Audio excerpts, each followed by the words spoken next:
Okay. Nampak kan slide-nya? Nampak.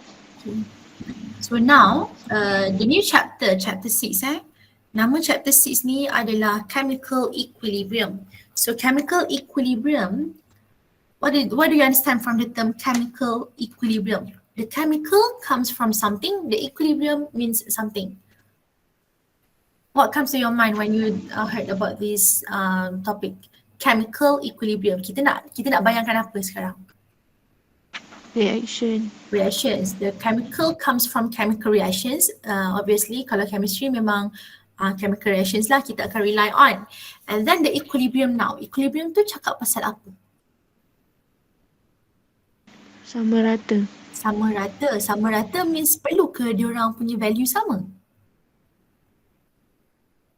Means kalau awak ada satu, dia pun kena ada satu macam tu. Macam tu ke maksud equilibrium? Tak. Tak, okay. Kalau kita tengok chemical reactions ni dia takkan pernah boleh sama, as in dia ni banyak ni, dia ni banyak ni. Dia sangat susah lah sebab dia banyak faktor yang melibatkan perbezaan diorang. Sometimes the molar mass, sometimes the density and stuff. So the equilibrium here, dia cakap diorang dalam keadaan yang achieve stability tapi in their own way. In their own way ni maksudnya kita tahu dia boleh sama. Macam awak belajar chapter 1, dia ada kaitan lah dengan chapter 1. Kita buat stoichiometry kan. Awak tahu berapa banyak yang diperlukan, berapa banyak yang diperlukan. Tapi tak semestinya sama, right? Betul. Yes. Tapi saya nak tekankan walaupun awak belajar chapter 1 pasal chemical reactions juga, and then we do the stoichiometry, everything else is the same. Memang nak achieve equilibrium. But then for equilibrium here, they are going to cater for reversible reactions. The one you have learned in chapter 1 belongs to only irreversible reactions. In other words, kalau chapter 1, kita tahu berapa banyak reactant kita guna nak hasilkan berapa banyak produk. Once limiting reactant habis, reactions pun stop. Macam tu kan? Yes. Dia tak boleh patah balik. Kalau chapter 1, dia punya reactions tak boleh patah balik. Kalau chapter 6 ni, dia boleh patah balik. Sebab apa? Dia punya aim, ya Allah ada semut. Dia punya aim, dia nak achieve equilibrium. Dia nak bagi diorang ni sekata. Sekata tak semestinya reactions kena stop, tak. Itu beza dia. Chapter 1, sebab dia tak boleh patah balik, reactions will immediately stop. But chapter 6, we aim to make sure, for the reactions to achieve stability, means they will not immediately stop, tapi diorang punya reactions akan remain constant. Constant here in terms of your variables lah is either concentrations or pressure. Usually kita guna these two. Okay, boleh ke pengenalan? Boleh. Miss. So untuk chapter 6 ni kita ada 3 subtopics. The first one is called dynamic equilibrium. We simply discuss about conditions for these reactions to be addressed as at equilibrium. So dia kena ada these conditions where dynamic equilibrium ni ada beberapa conditions lah kena obey. And then we'll proceed to 6.2. In the dynamic equilibrium conditions, we have this one part yang melibatkan dia nak tengok keadaan untuk achieve stability dan juga keadaan sebelum achieve stability. So kita akan buat a bit of maths in here. So the calculations here takkan sama dengan chapter 1 tadi. So this is in 6.2 called equilibrium constant. And the last one is Lee-Hetelis principle. The Lee-Hetelis principles dia melibatkan explanations. So explanations kita, reactions kita tahu we rely on pressure, volume, temperature, number of mole. So kita akan discuss in relations points from 6.2, kita nak tengok dari tak achieve nak pergi jadi achieve, tetapi 6.2 guna calculations, 6.3 guna explanations. Maksudnya 6.2 quantitatively, 6.3 qualitatively. Okay? Okay, Miss. Alright, so kita akan proceed dengan 6.1 dulu lah. Okay, so you need to understand what is meant by this chemical equilibrium. Not all reactions is considered chemical equilibrium. Chemical equilibrium only happen to chemical reactions that is reversible. So how do we determine these reversible reactions? Kita kena tengok pada dia punya arrow. Okay, so sekarang kita tengok dululah. Reversible means dia boleh patah balik. So by right, dia punya arrow yang kita akan guna Allah. Dia punya arrow yang kita akan guna mestilah yang boleh patah balik kan? Yes. Okay, so kalau kita tengok chemical equilibrium dulu, faham dulu chemical equilibrium. Dia mesti reversible chemical reactions. Dia tak boleh irreversible macam chapter 1. Chapter 1, dia guna single directions arrow sahaja. Bila single directions arrow, reactions hanya boleh berlaku from reactant to product. Once dah jadi product, dah tak boleh patah balik jadi reactant. That's why we have these single directions arrow and they are called as irreversible reactions, proceed only one directions. While for reversible reactions, the chemical reactions which take place in both forward and reverse directions means you can have reactant to become product. At the same time, the product can be converted to reactant again. Itu maksud reversible reactions. Untuk kita cater for chemical equilibrium, boleh tak kita ambil irreversible reaction juga?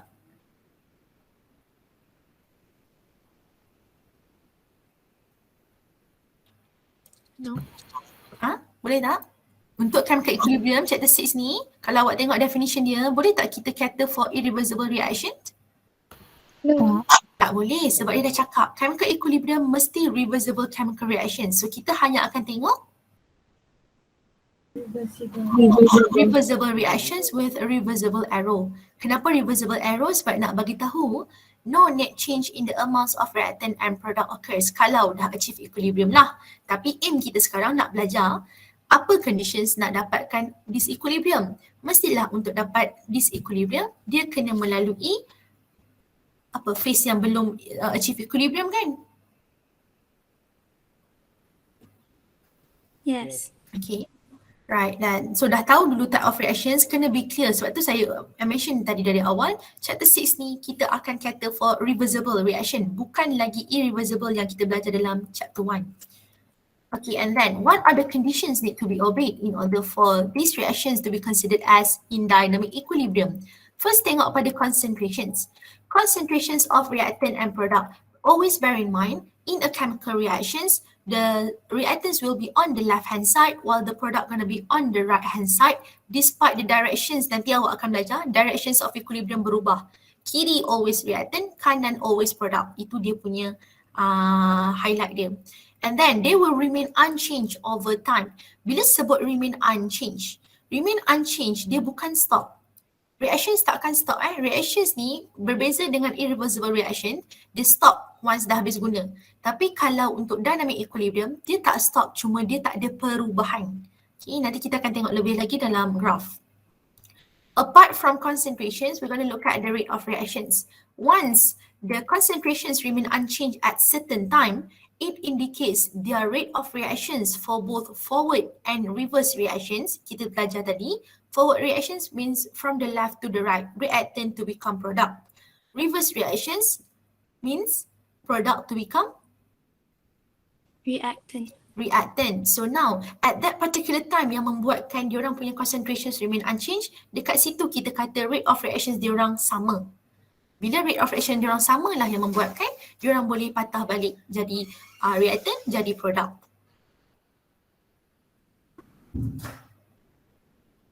Okay. Alright.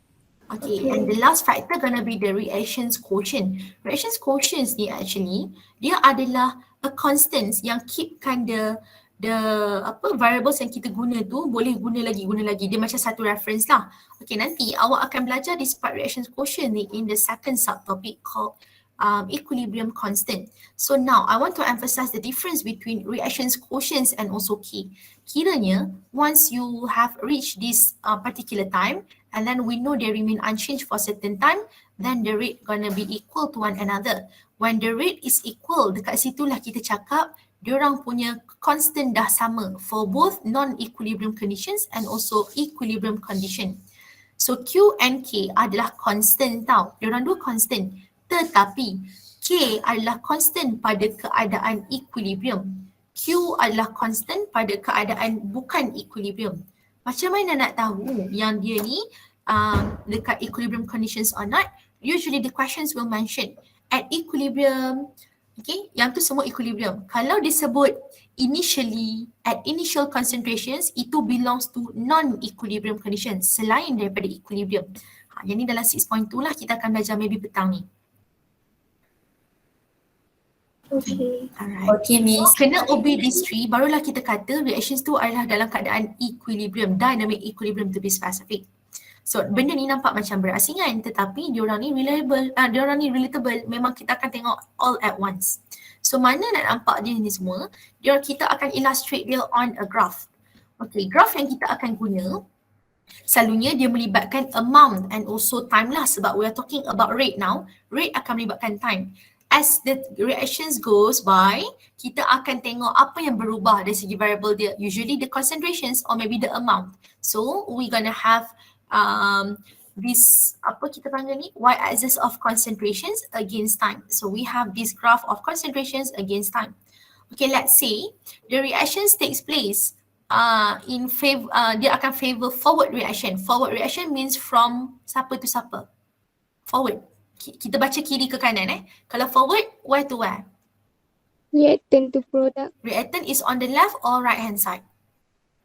Left. Left hand side. Okay, let's say reactions kita adalah dia akan favor forward reaction. Mana nak tahu favor forward or backward?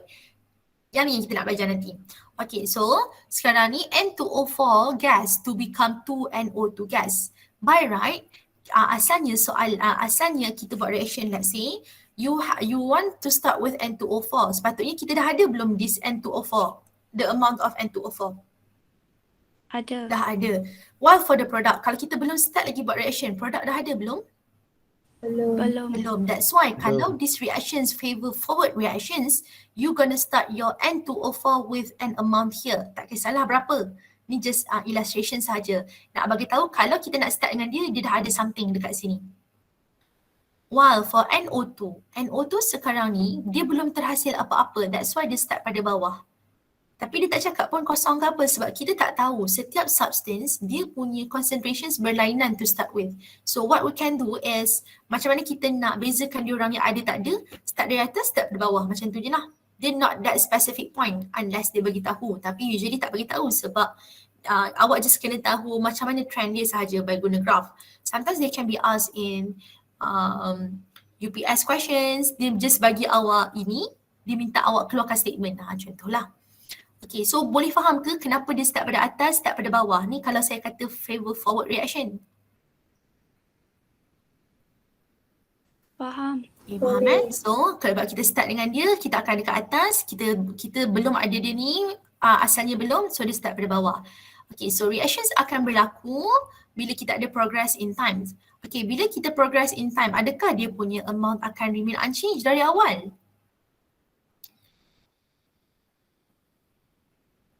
Tak. Dia tak akan berada dalam keadaan constant dari awal lah. Mestilah kalau dia nak hasilkan produk, dia kena sacrifice dia punya diri. Dia kena digunakan dahulu. Bila dia digunakan, adakah concentrations dia makin meningkat? No, dia akan berkurang lah. Sebab dia berkurang sebab dia nak bagi peluang dekat produk to be formed. Macam tu. Okay, now look at the slope in here. Your coefficients now is only 1, right? Up here. Yes. While for this NO2 to be formed, the coefficient is 2. So this coefficient will somehow affect your shape of graph. Kalau N2O4 with only 1 coefficient means dia punya decreasing trend pun akan menurun dalam keadaan 1 coefficient. Kiranya 1 ni banyak tak dia punya effect kepada slope awak? No, dia sikit je lah. Dia turun sebab tu awak nampak shallow slope dekat sini. Tak berapa nak steep. Sikit je sebab 1. Tapi dia masih menurun lah. Okay? Okay. In contrast to this coefficient 2, coefficient 2 must aspect kalau dia increase some more. So sebab tu awak nampak bila increase, dia increase 1 dia tinggi. Dia lebih tinggi sebab dia adalah 2 coefficient. Kalau dia 1, dia akan naik sampai sini je, point dia sama. Ataupun dekat-dekat sini lah. It depends pada concentration start bila. Okay. And then, bila dia start, dia naik atas. So kalau awak tengok dia punya slope sini. Slope dia lebih steep kan? Compared to the 1 tadi, coefficient. This is steeper. Ya. Steeper tu maksudnya ni lah, apa kita panggil? Cerun dia. Kecerunan dia lebih macam tak berapa nak landai lah. Okay, so itu affected by this coefficient. Tapi nak tahu banyak mana landai dia, ni agak-agak je sebab kita nak tahu dia punya relationship.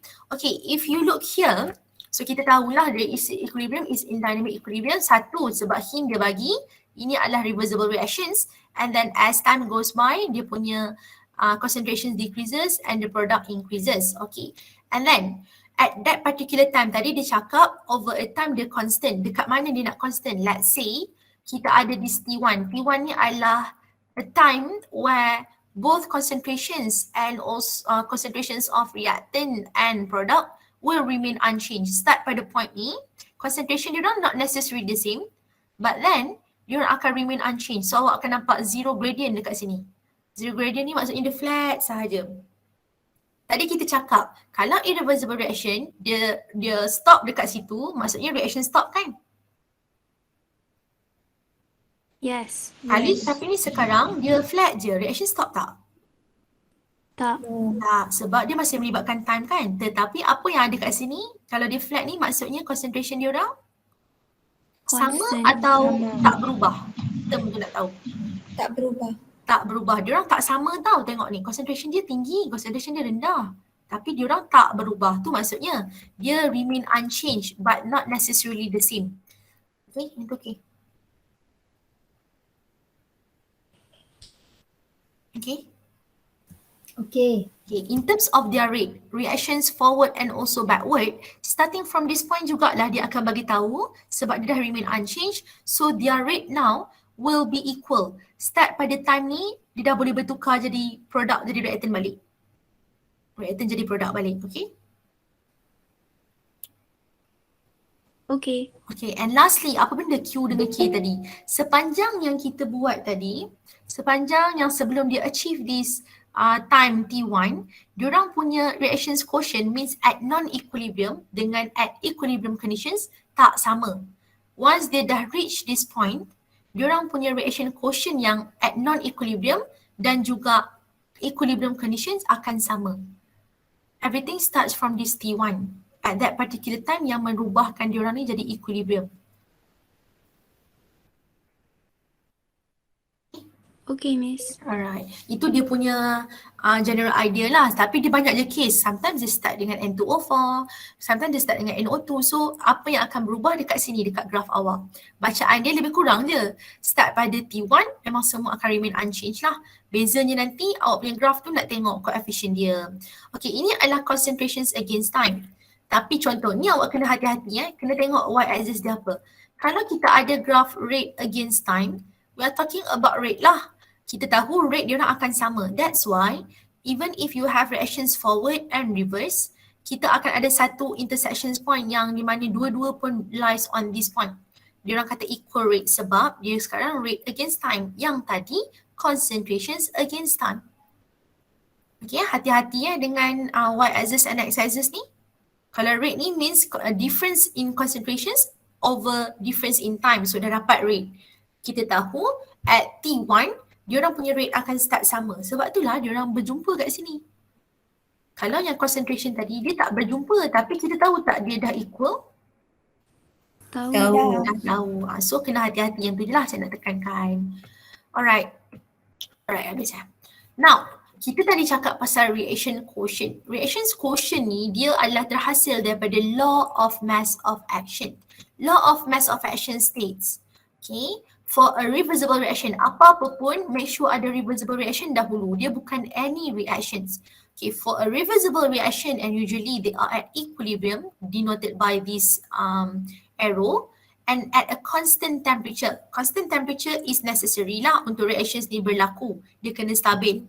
Okay, dia kata reversible reaction at equilibrium at constant temperature has a certain ratio of reactant and product, concentration and or sometimes partial pressure. It all depends on your information given in the questions. Ratio of product dengan reactant akan hasilkan satu value. Value tu dipanggil constant value. Constant value yang kita akan belajar ada dua jenis. Satu pada keadaan equilibrium, satu pada keadaan bukan equilibrium. Kalau pada keadaan equilibrium kita letak K. Kalau pada keadaan bukan equilibrium kita letak Q. Yang ni nak belajar dalam 6.2. Mukadimah lah tapi saya ajar siap-siap sebab dah jumpa law of mass of action. Okay, bila kita terjemahkan this law of mass of actions ni, ayat panjang ni into equations, we know at equilibrium we can express them as Kc or Kp. Okay, kenapa ada Kc, kenapa ada Kp? In any reactions, you somehow need an amount of substance, kan?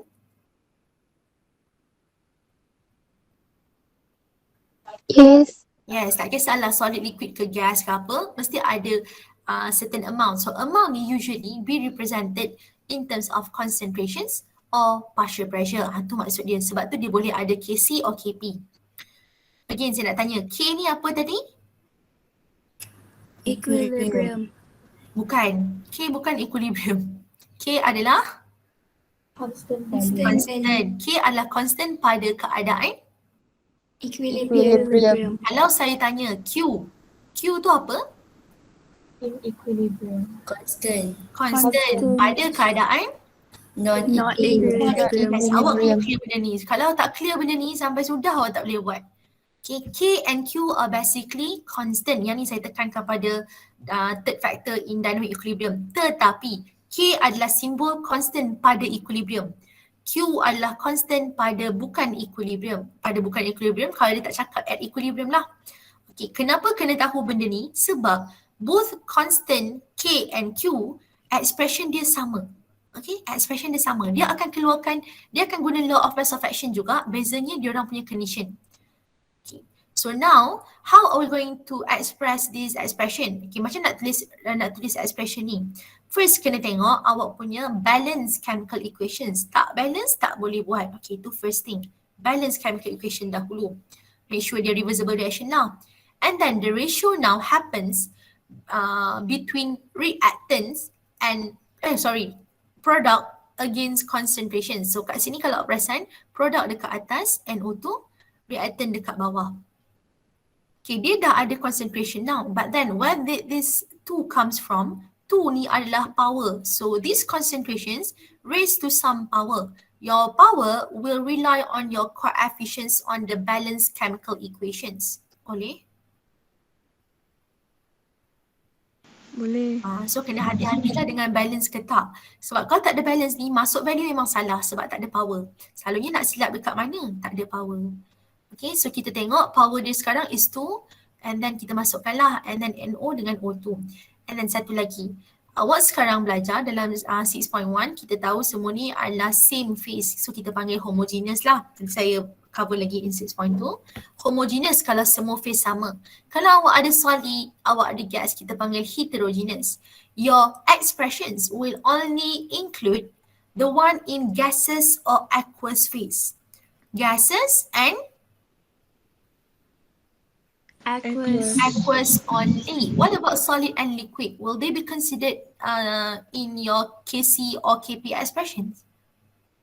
No. No, solid dengan liquid, kalau kita tengok arrangement of particles yang kita dah belajar in chapter 5, dia orang punya kedudukan dah dekat-dekat. Bila dia dah dekat-dekat, dia ada that particular value in terms of intermolecular forces and stuff. So banyak benda nak kena kata dari segi macam mana kita nak assume yang dia orang ni takkan effect dia punya reaction. So kita dah tolak siap-siap these two sebab dia orang punya arrangement of particles yang dekat-dekat, dia banyaklah faktor-faktor luar ni.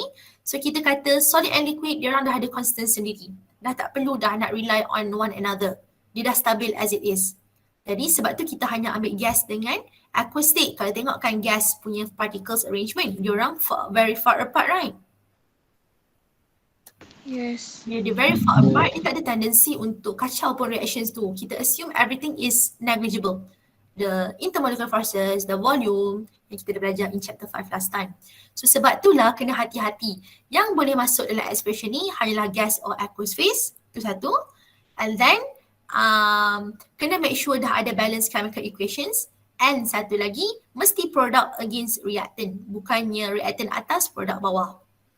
Okay, so make sure your unit for consideration is in molar or mole per liter dan juga partial pressure awak adalah dalam ATM. Oh tak ada, dengan tukar dululah. Tetapi nak tanya, constant ni K ataupun Q, dia ada unit tak? Tak. Tak ada, sebab nanti kita akan cancel out tau the unit. Kalau sini mole per liter cancel lah atas bawah dah tak ada unit. Constant ni tak ada unit Same goes to this one. Apa beza diorang ni? Kalau KC in terms of concentrations, kita akan guna square bracket to indicate this is concentrations. If you simply use round bracket, round and then NO2 to the power of 2, kita tak bagi markah sebab concentration memang guna square bracket sebagai dia punya simbol. Tu simbol yang memang diterima lah, bukannya simbol sesaja kita buat. Kalau untuk partial pressure, let's say your questions gives you information about partial pressure, then you need to express your reaction as Kp. Untuk Kp pula, kita tak guna square bracket sebab dia bukanlah concentrations, right? Yes. Dia hanyalah partial pressure. Sorry? Ada yang cakap ke? Tak ada, Miss. Okay, so partial pressure, kita buat cara kita tulis macam dalam chapter 5 hari itulah. P besar, iaitu kita punya number kat bawah, bukan number lah, ada species kat bawah, NO2. Kalau dia ada coefficient, kita kena buat bracket macam ni, power of 2. Okay, right. So both KC and KP ataupun QC or QP yang awak akan encounter nanti tak ada unit, tetapi dia punya pressure and concentration ada unit. Okay, now kita nak tengok case by case. Apa yang kita boleh dapat bila reactions move forward, reactions move backward. So kita akan guna exactly the same reactions just now yang kita dah guna tu. N2O4 to become NO2 juga. Sekarang ni kita tengok dia start dengan apa. Kalau start dengan NO2. NO2 on your right hand side or left hand side? Right. Right. So kalau right, dia start dengan NO2 means kita akan ada amount of NO2 kan to start with. Yes. So the reactions will favor forward or reverse reactions. Reverse. Yang lain? Reverse. Reverse. Kenapa reverse? Dia start dengan apa? NO2. Dia dah cakap dia start dengan NO2, maksudnya adalah amount of NO2. So reactions kita akan favor reverse reactions. Okay, reverse reactions from NO2 to become N2O4. Siapa yang akan being consumed? NO2 ke N2O4? NO2. NO2. Bila dia being consumed, concentration decreases or increases? Decreases. Decreases. Look at their decrement here. Dia decreases banyak ke sikit? Banyak. Kenapa dia decreases banyak? Sebab concentration dia tinggi. Sebab bukan concentration ni, coefficient. Coefficient. Kita tak tahu lagi kan concentration dia sebab kita just ada balance chemical equations. Okay, so dia akan turun lebih banyak daripada N2O4 sebab apa? Coefficient dia 2, so 2 times lah. Dia tak adalah not necessarily 2 times, kita just tengok based on the theory. So kita boleh cakap NO2 decreases 2 times, lebih. And then N2O4 sekarang product kan being formed, dia akan naik tetapi sikit je lah dia naik sebab 1 coefficient je. Kalau dia 2 mungkin dia akan naik lagi tinggi ke atas ni macam tu. Okay, itu the first point yang kita bercakap. Okay, and then at particular time, so kita akan letak T1 lah kat sini. T1 ni reactions tak akan stop tapi dia akan Remain constant. remain constant. Siapa yang remain constant? Both of them. Both of them in terms of Concentration. concentrations. Okay, concentrations will remain unchanged. But then starting from this point, we know the reactions forward and also reverse gonna be equal, happening at the same rate. Okay, tapi sekarang nak tengok. Sekarang ni walaupun diorang ni dia buat reverse reactions, but then kat sini kita nampak they intersect, right? Yes. Okay, memang perlu ke reactions tu kena intersect baru reactions berlaku? Boleh tak kalau kita tak intersect reactions berlaku? Boleh. Boleh juga. Okay, kenapa dia ada intersections dekat sini? Bukanlah kita kata oh kat sini diorang akan baru nak react. Tak. Ada juga certain case yang diorang tak berjumpa pun tetapi diorang react. Okay, kenapa yang diorang boleh intersect ni? Awak tengok the start pada NO2 here, your NO2 got coefficients of 2. So dia akan decreasing more than the N2O4. That's why sebab dia turun banyak, dia ada possibility untuk intersect here. Okay, and then untuk NO2 pula sebab dia lebih sikit, jadi dia naiklah macam biasa. Sebab kelebihan dia yang dia boleh dia intersect ni, sebab dia banyak tau, dia turun lebih sikit. Sebab tu dia boleh berjumpa. Cuba kalau dia satu sahaja, berkemungkinan dia tak jumpa. Saya emphasize benda ni sebab akan ada juga graph yang ditunjuk tak intersect, but then reaction still happen. Baik, Miss. Okay, and then kita tengok pula next case. The same reactions, but then now kita akan start with N2O4. Okay, inilah maksud saya. Not necessarily intersect at a point, but then dia pun boleh juga jadi yang separated macam ni. Okay, kalau kita tengok, when we starts from N2O4, means we are going to favor forward or reverse reactions. Start dengan N2O4, atas kan? Ya kan? Forward. Forward reactions. Okay, forward reactions is favorite, means your concentrations of N2O4 will somehow decrease, tapi decrease sedikit sahaja sebab one coefficient. In contrast to your NO2, asalnya tak ada apa-apa, start pada bawah, dia increasing steeply lah juga sebab dia 2 times. So dia dapat point dekat sini. Kita tak boleh kata dia, kenapa dia tak jumpa Miss? Kita pun tak tahu concentration dia berapa. So ini adalah bayangan dia lah. Kita assume yang concentration dia orang memang tak sama, so dia tak akan berjumpa pun macam tu. Dia tak sama macam yang rate tadi, rate against time. Okay, so at particular time, again, the T1, reactions at this point will start to remain, the concentrations will start to remain unchanged, but then they won't stop immediately. So starting from this point juga, your reactions quotient and equilibrium constant akan jadi sama. Okay, kot, ini sama je macam tadi, cuma lain sikit dia punya graph. Miss, Yes? forward reaction dengan reverse reaction tu macam mana kita nak tentukan?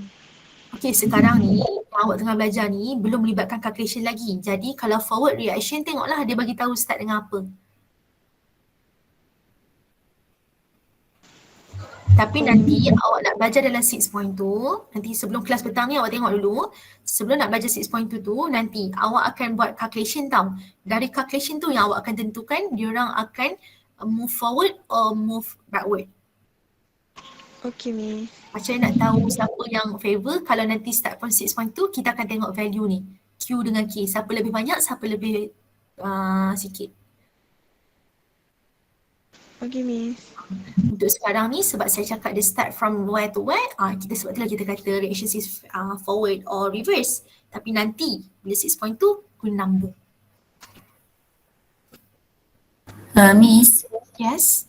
tanya yang masa ini, yang time, biasa dia bagi ke kita kena cari ke ataupun agak?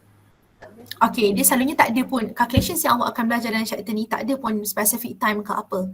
Dia akan bagi tahu at particular time, at time berapa, dia just untuk information nak bagi tahu starting from that point, kita akan ada same rate in terms of forward and reverse reaction sahaja macam tu. Dia tak ada calculation yang time berapa, nak kena berapa, tak ada. Kiranya kalau macam nak lukis diagram ni kena macam agak-agak ke? Tapi selalunya yang macam diagram macam ni, kita macam, dia akan bagi tahulah tapi tak ada pun specific value sebenarnya. Ni more to theory. Selalu nak akan tanya dekat UPS kot. Dia bagi awak graph, dia bagi awak ni. Kalau soalan yang awak kena jawab subjektif, tak ada pun kena lukis ni. Okay, thank you Miss. Okay, right. So the last case, let's say reaction starts from both N2O4 dan juga NO2. Maksudnya dari awal dua-dua dah ada lah kan? Betul tak? Kalau kita start dengan NO2, kita start dengan N2O4 at the same time. Means kita kena ada an amount of this substance, right? From the start. Yeah. Yes. Kita tak boleh kata yang dua-dua ni kosong. Tapi kalau dia start dua-dua, takkan tak ada arah kan? Takkanlah tiba-tiba macam dua-dua nak naik, dua-dua nak turun. Faham tak? Kan kalau kita tahu reaction satu kena consume, satu kena being formed, right? Yes. Betul. Still same goes to this one. Even though you are going to start with both species, but then when it comes to reactions, dia mesti kena ada satu yang decreasing, satu yang increasing. So out of these two, kita akan tengok in terms of their amount. Factors affecting adalah amount dia. Antara N2O4 dengan 2NO2, siapa lebih banyak? NO2. NO2 lebih banyak, dia tend untuk memberi kan? Yes. Dia tend to start, bukanlah start, maksudnya dia still start at an amount, ya maksudnya bukan dari bawah lah. Saya nak emphasize sekarang ni, bila dia bagi tahu both species akan start, with something, your graph will start from above. Apa yang beza? Siapa yang nak kurangkan, siapa yang nak kena tambah. Sebab when we talk about equilibrium, we aim to give and take. Macam tu. So sekarang ni kalau kita kata dia ni yang akan give, bila give means reactions is favored, forward or reverse reaction? Reverse. Reverse. So from 2NO2 to become N2O4 lah. Kalau kita tengok graph macam saya cakap tadi lah, dia will start from an amount of substance. Sebab tu dia duduk atas dua-dua. Dia bukan duduk bawah. Tadi kalau yang previous one duduk bawah kan? Yep. Yang bawah tu sebab dia memang dari awal tak ada lagi. Tapi sekarang sebab kita start with both, sebab tu dia somewhere in here. Tapi kita tak tahu berapa exact amount dia sebab dia tak mention pun. But we know in terms of this theory from the balanced chemical equations, kita tahu yang lebih banyak akan memberi, means dia akan decreasing lah, while yang sikit tu dia akan increasing. So kalau awak tengok sekarang NO2 will decrease in terms of its concentrations, and then your N2O4 will be formed, so concentrations increases. But then at this one point at T1, the reactions will remain, the concentrations for both species will remain unchanged, but they are still made some progress. So, boleh? Sama je kan dia punya cara nak faham tadi. Bezanya dia start dengan apa, dia dapat apa, macam tu. Boleh, Miss. Right. Apa lagi? Habislah 6.1. Saya rasa pagi ni saya cover sampai 6.1 sahaja. Sekejap lagi petang kita jumpa balik. Saya akan ajar awak 6.2. Okay, Assalamualaikum warahmatullahi wabarakatuh and afternoon class. Waalaikumsalam. Good afternoon, Miss. Yeah. Okay, right. Dapat suku. Tadi saya tunggu azan je habis. Okay, kalau nak masuk lagi, nanti masuklah. Sekejap saya buka sini. Alright, so kita akan sambung. Tadi kita belajar apa waktu kelas tadi? Kita stop until? Dynamic equilibrium. Dynamic equilibrium 6.1 kan? Yes. Okay, so sekarang ni kita nak tengok sikit soalan tutorial. Sekejap tak tengok, saya tak share screen lagi. Soalan tutorial untuk 6.1 sedikit sahaja. So sebelum kita masuk 6.2, kenapa tak boleh admit ni? Okay.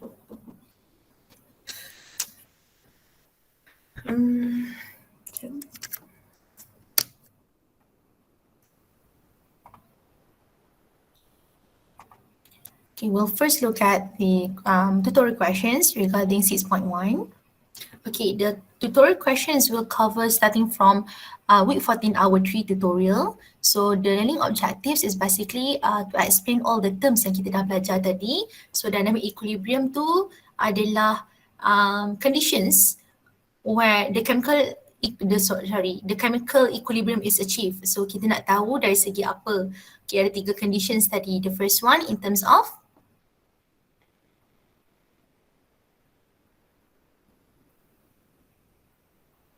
Concentration. concentrations of siapa?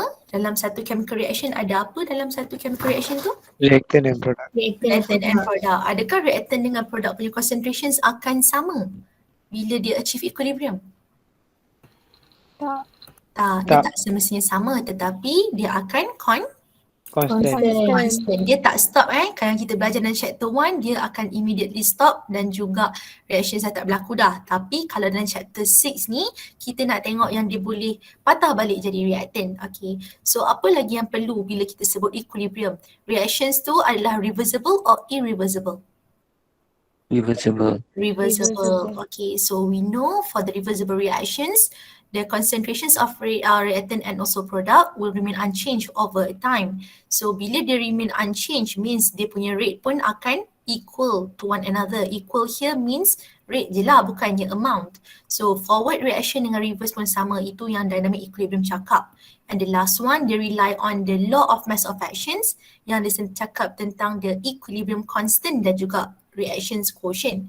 Can I know what's the difference between reaction quotient and equilibrium constant? Apa beza dia orang?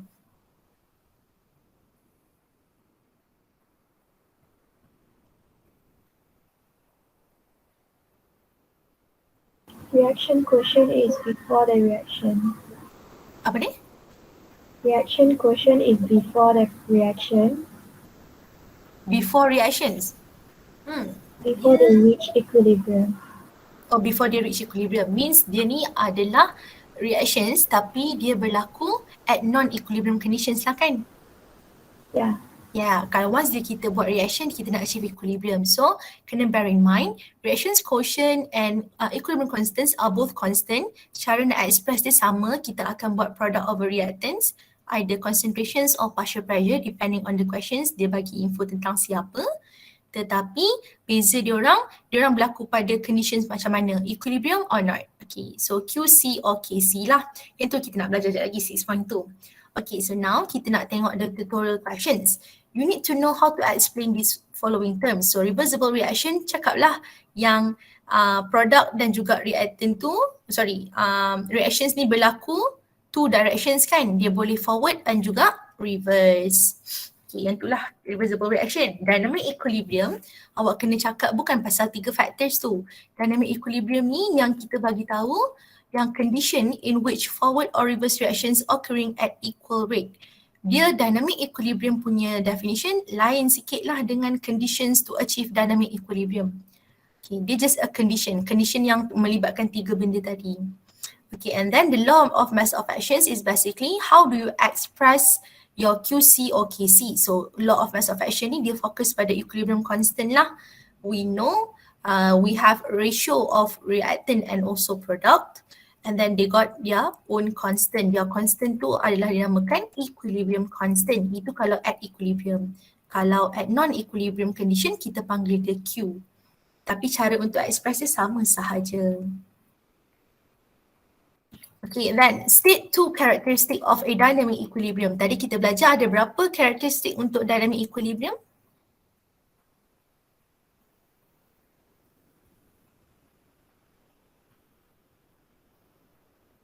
3. 3. So dia minta 2, bagi je lah mana-mana kan. Tapi awak kena buat ayat complete lah. Janganlah awak bagi tahu Q equal to K je. Orang tak faham Q is equal to K. So nanti bagi tahu yang reactant dengan product concentration remain unchanged. Tak pun bagi tahu rate of forward reaction equal to rate of reverse reaction. Ni tulis full lah. Yang ni saya tulis dia punya singkatan. And then bagi tahu juga reactions quotient is equal to equilibrium constant. Ni pun tulis full. Yang ni kita bagi tahu yang dari segi singkatan dia lah. Tapi simbol ni boleh digunakan Q dengan K. Cuma nak lagi faham tolong buat ayat penuh sikit. Okay. Then write the expressions for KC and KP if applicable for the following reversible reactions at equilibrium. Dia dah bagi tahu belum yang expressions ni at equilibrium? Dah. Apa hint yang dia bagi dalam soalan ni yang dia cakap equilibrium? Kita nak percaya bulat-bulat ke kita nak tengok apa yang dia bagi? Nak tengok apa? Dia punya arrow. Okay, arrow dia adalah Reversible. arrow. So bila reversible arrow, kita tahu chemical equilibrium memang melibatkan reversible reactions. Okay, itu satu. And then dia minta kita expressions now is K. K belongs to constant at which condition? Equilibrium. Equilibrium. But C is in terms of concentrations. P is in terms of partial pressure. So ada beza lah antara diorang ni bila kita nak express dia. Okay, then nak tanya juga. Untuk kita express KC dengan KP, adakah kita memang akan ambil semua spesies yang diberi dalam chemical equations? Only gas and aqueous state. Yes, only gas and aqueous. What happened to the solid and liquid? No, No, sebab? they have their own constant. Yeah, constants because due to their particles arrangement, okay. Dalam solid dan liquid kita tahu diorang ada banyak factors yang boleh affect their, contohnya their concentrations and also pressures. So kita dah ignore the one yang dah already stable. So kita only cater for gases and aqueous states. So untuk case ni kita akan ambil semua tak? Yes. Okay. Yes. Adakah kita akan ambil number 2 ni to be included in our expressions? Number 2 Yes. Number 2 jadi power. Yes, dia akan raise to the power of kita punya concentrations or partial pressure. So kalau kita nak tulis KC, what kind of KC expressions yang awak boleh keluarkan daripada these reactions. Siapa produk, siapa reactant? Product is on which side? Left or right? Left side. Right.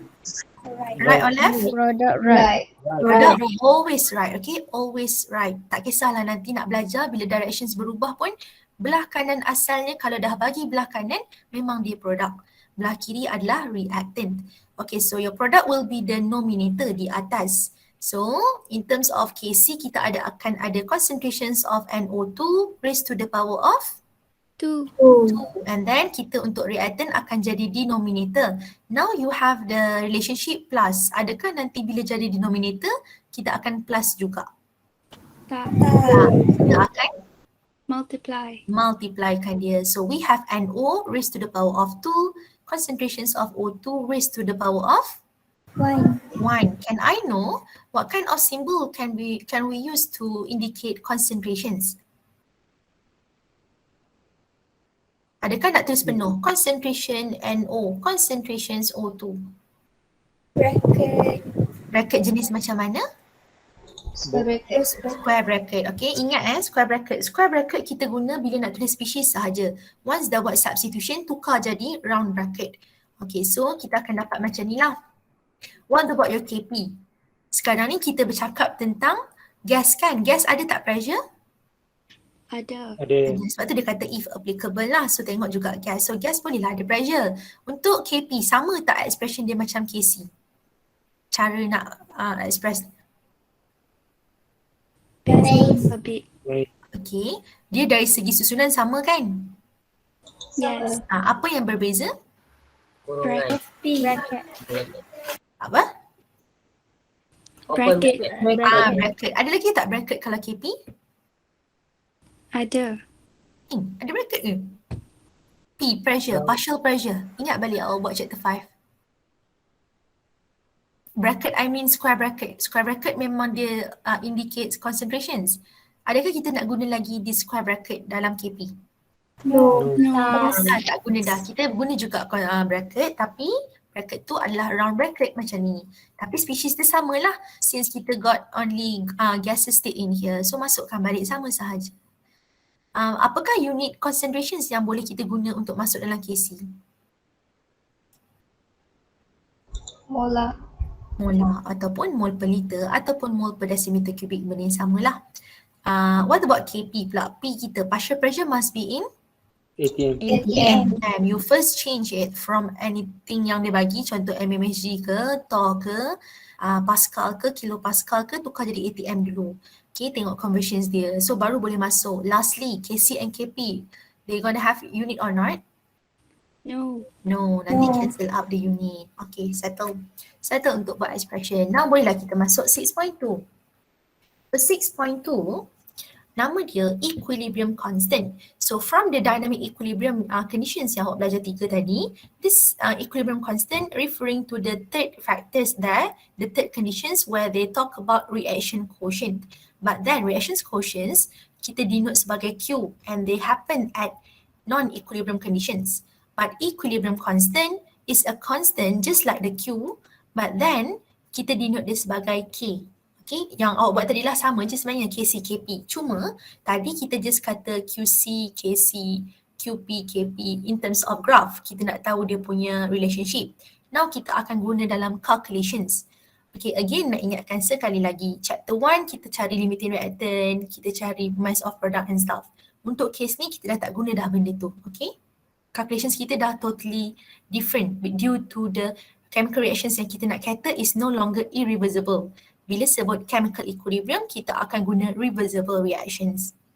Tak nak tertukar lah. Okay.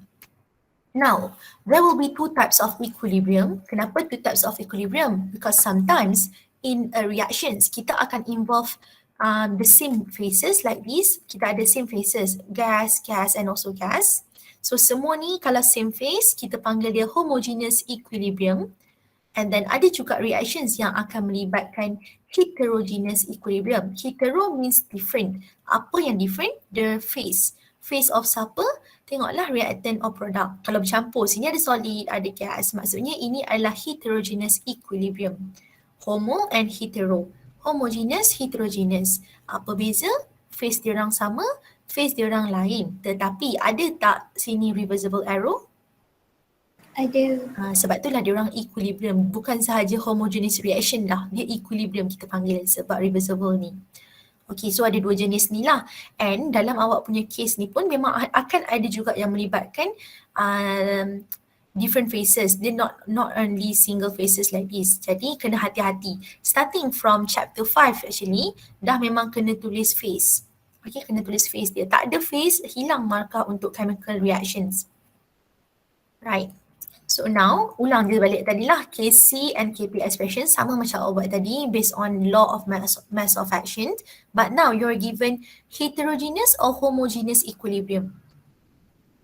Heterogeneous. Hetero. Okay, you now have heterogeneous equilibrium. Look here, you have gaseous state, solid state, and also solid state. If you happen to express this constant as in concentrations, adakah kita akan ambil semua ni? Boleh tak kita ambil semua ataupun selektif? Selektif sebab solid ni dia dah almost stable. Jadi kita dah tak kira dia dalam our constant. Jadi kita akan ambil CO2 sahaja. CO2 on product side means dia akan jadi nominator or denominator? Nominator duduk atas. Tapi kalau kita ada duduk atas, kita kata kita tak nak this CaCO3 ni. Adakah denominator kita akan jadi kosong? Satu. Satu. Ya, satu. Bila kita cancel out, dia jadi satu lah. Dia tak ada apa-apa. Dia jadi satu sebab dia nak mengekalkan denominator atas. Kalau awak cancel, lepas tu awak assume dah tak ada lah. Lepas tu tak adalah apa-apa kan kalau kat kita punya expression. Okay, so dia satu. Dia basically basic maths lah. Okay, awak pun expresskan dia at equilibrium. Kena bagi tahu every time kita nak buat Kc or Kp, bagi tahu at equilibrium. At least they know yang K ni belongs to equilibrium conditions. So at equilibrium, the Kc gonna be concentrations of CO2 only sebab dia sahaja gaseous state kat sini. The rest adalah solid. So tak payah tunjuk pun bahagi satu ke apa tu. Tapi kita tahulah diorang ni takkan dikira dalam expression. Same goes to partial pressure. Kalau kita expresskan dia in terms of Kp, kita akan ambil CO2 sahaja. But then how do you write this? Partial pressure of CO2. Okay, so you now got this Kc and Kp. And then we're going to solve problem regarding Kc and Kp. But then not all questions will give you informations about the concentrations for each species, sometimes partial pressure for each species. So awak kena faham, selain daripada kita keluarkan as expression and kita substitute value, awak juga boleh guna formula. So formula ni bila nak guna? Bila dia bagi info pasal concentration je. Kalau bagi concentration sahaja, dia boleh cari Kc tak? Boleh. Kalau dah cari Kc, tiba-tiba dia tak bagi tahu pasal anything pressure, dia minta Kp. Macam mana awak nak cari Kc kan tak ada info pasal Kp? Betul. Okay, so you can use this formula lah. So this formula, dia relatekan both Kc and Kp at the same time. Yang paling penting hafal formula ni sebab formula ni tak akan diberi. Kp equal to Kc RT delta N. So this Kp belongs to the constant of this partial pressure yang kita tak tahu lagi, baru nak cari kalau case ni lah. And then Kc dah tahu belum kalau soalan dah bagi concentration? Dah. Dah. R pula. R ni adalah constant kan? Gas constant. Yes. Okay, R ni kita nak ambil yang mana satu? Yang unit ada apa? ATM. ATM. Untuk ATM ada satu sahaja, 0.08206 ATM liter per mole per K. And then your temperature. Temperature memang akan diberi dalam setiap soalan sebab dia nak bagi tahu reactions tu berlaku pada particular temperature. Boleh tak reactions berlaku tanpa temperature? Tak boleh. Tak boleh. Even kita hidup sekarang ni pun kita ada temperature yang stabilize our body temperature. Maksudnya kena, dalam ni jugalah, dalam chapter ni juga awak akan belajar nanti dalam 6.3. Dia nak balancekan kita punya diri ni dengan surrounding. Barulah kita boleh hidup sihat macam tu. And then, temperature kena tukar Kelvin tak? Kena. Kena sebab dalam gas constant ada Kelvin, takkanlah temperature tiba-tiba nak degree Celsius. So tukar Kelvin dahulu. Dia kena dalam bracket maksudnya nanti bila awak substitute value, make sure R dengan T dalam bracket asing pula sebab kita nak raise to the power of this delta N. N here apa benda? Mol nak dapat dari mana? Equation. Equation. So penting tak to first write the equations, the balanced chemical equations. Sebab your number of mole rely on your balanced chemical equation. Kalau chemical equations awak tak balance, awak takkan dapat accurate number of delta N here. So this delta N is basically difference in terms of mole of product minus mole of reactant. So produk awak, again, tadi kita hanya kata for gaseous state kan ataupun aqueous kan? Ya. Untuk mole ni pun sama. Kalau tadi awak ambil gases, yang lain tu pun kita takkan ambil dah. Means kat sini, kalau produk awak nampak sini 1 mol kan? Tapi kita nak ambil 1 tambah 1 ke kita nak ambil gas sahaja? Gas saja. Gas sahaja. So untuk produk, walaupun awak nampak macam ada 2 mol, tetapi dia ni tak dikira sebab diorang ni dah stable kan? Yes. Jadi berapa mol on your product side? 1. 1 Satu. sahaja. What about your reactant? Kosong. Kosong. So 1 minus kosong dapat? 1. 1. So kita akan raise to the power of 1 lah. Any number raise to the power of 1 akan dapat balik number tu. Betul tak? Betul. Kalau raise to the power of 0, kita akan dapat? 1. Okay, so tak salah lah awak dapat raise power of 0 ke, raise power of 1 ke, raise power of negative 1 sekalipun. Kena check your number of mole here and make sure you take only either gas or aqueous state. Jangan ambil solid, jangan ambil liquid. Sebab kiranya kita dah treat KC and KP supaya tak ambil solid or liquid. Kenapa untuk delta N kita nak bagi diorang ambil solid or liquid kan?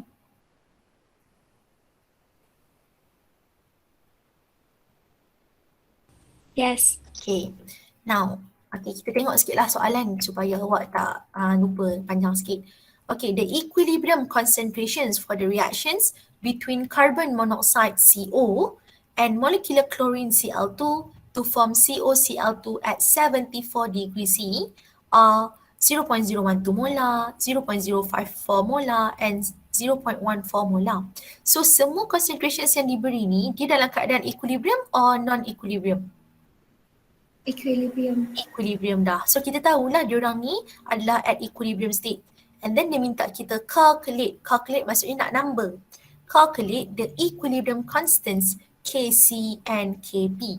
Okay, untuk cari Kc dengan Kp, kena ada apa dulu first benda?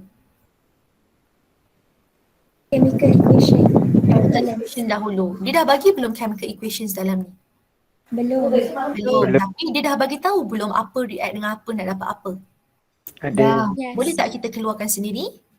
Boleh. Boleh. So kita tahu tak sekarang ni diorang in phase apa? Kalau tengok carbon monoxide, Gas. gas, chlorine dia diatomic molecules usually gas. Lepas tu COCl2 ni kalau gas dengan gas takkan dia jadi solid kan? Selalunya gas jugalah. So semua ni adalah gas. Homogeneous or heterogeneous? Homogeneous equilibrium. Jadi first benda sebelum awak nak keluarkan Kc or Kp, saya tahu bila nampak Kc dengan Kp terus kat kepala expression. But bear in mind, without balanced chemical equations, you cannot form your correct Kc or Kp expressions. Okay, keluarkan dahulu. Kita nak cari expression for both Kc and Kp ke nak tengok Kc je dulu? Or Kp je dulu? Kc je dulu. Okay, boleh nak keluarkan Kc dengan Kp at the same time expression, but tengok balik. Dia tak ada langsung kan bagi info tentang pressure? Ya. Maksudnya tak perlu pun untuk cari Kp using expression. Ni yang maksud kita tunjuk tadi tu. Bukan semua benda nak cari Kc Kp melalui expressions. Sometimes you can only find Kc by using expression dan the Kp kena guna formula. Kalau information bagi awak tentang partial pressure for each species, boleh cari guna expression dulu. Later on nak cari Kc barulah kita guna formula. Tapi whenever necessary lah, not every time. Kalau dah bagi partial pressure untuk each species at equilibrium, bolehlah juga awak cari Kp guna expression. Tapi untuk case ni sebab dia bagi concentration sahaja dulu, buat untuk Kc dahulu. So first kali keluar dulu dia punya chemical equations, balanced chemical equation. Then you take out your kena guna square bracket ke P? Square bracket. Can I know what are the power for each of these species? Yang ni berapa dia punya coefficient? One. One. Yang ni?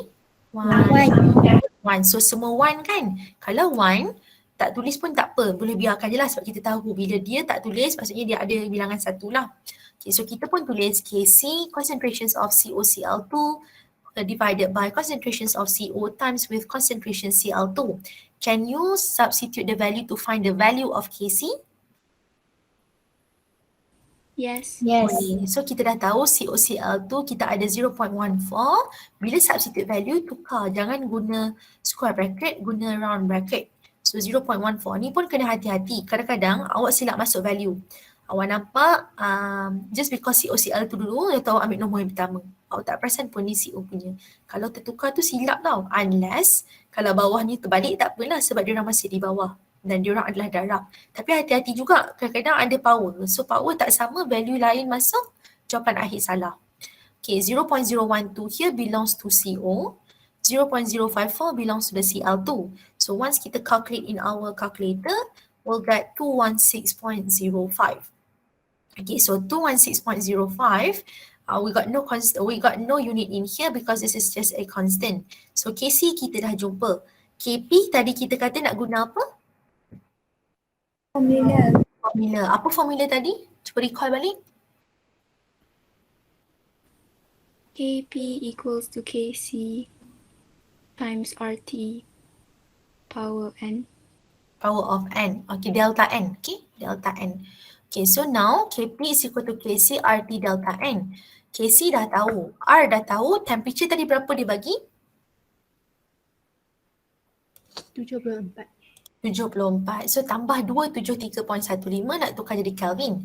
What about your delta n? Berapa delta n yang kita ada sekarang? Untuk produk ada berapa? 1. 1 only. Okay, 1. So untuk reactants?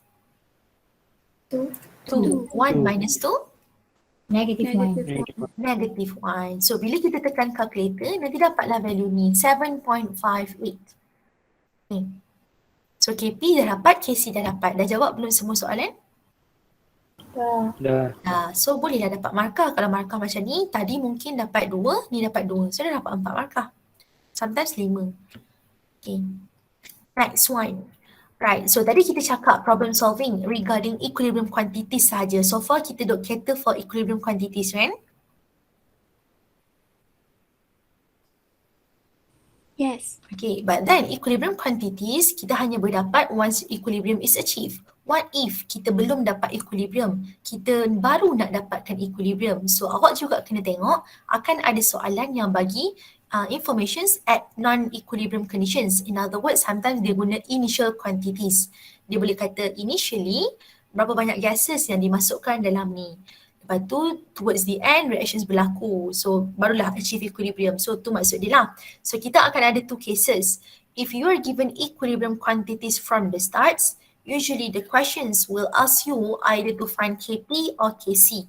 Okay, bila soalan just minta Kc dengan Kp and then equilibrium quantities dah diberi, the quantities here can be either concentration or partial pressure or sometimes mole. It depends lah. Okay, so dah dapat benda ni nak cari KCKP, kita boleh gunalah sama ada expressions ataupun formula whenever necessary. Ni C kecil dia dah jadi besar, tak tahu kenapa. So yang ni boleh nak guna dua ni tadi. Macam tadi lah tu contoh yang kita guna tadi untuk equilibrium quantities. But then there will be questions yang kita akan cover banyak dalam this subtopic. Initial quantities are given. Means tadi ada kawan awak cakap belum buat reaction. Okay, itu one of them. Bila belum buat reaction, maksudnya belum achieve equilibrium kan? Yes. So, diorang di-consider as non-equilibrium conditions lah. Okay, dia banyaklah hint dia akan bagi tahu. Reactions starts by reacting. Starts tu pun kiranya itu adalah quantities initial. Okay, it can be either concentrations or partial pressure or mole. And then this type of information is given usually gonna ask you to find the equilibrium quantities ataupun anything yang melibatkan equilibrium conditions. Okay, so untuk awak buat ni, untuk awak dah guna initial quantities to find equilibrium quantities, usually juga kalau dia nak equilibrium, mana boleh dia bagi initial yang bukan equilibrium, tiba-tiba dia minta equilibrium quantities. dia mesti akan bagi awak hint juga. Your hint gonna be in terms of equilibrium. Sometimes dia bagi concentrations at equilibrium, sometimes dia bagi Kc value, sometimes dia bagi Kp value. Depends lah on the questions. How are you going to answer this question? Jadi, kita tak akan guna approach yang sama, expressions or formula.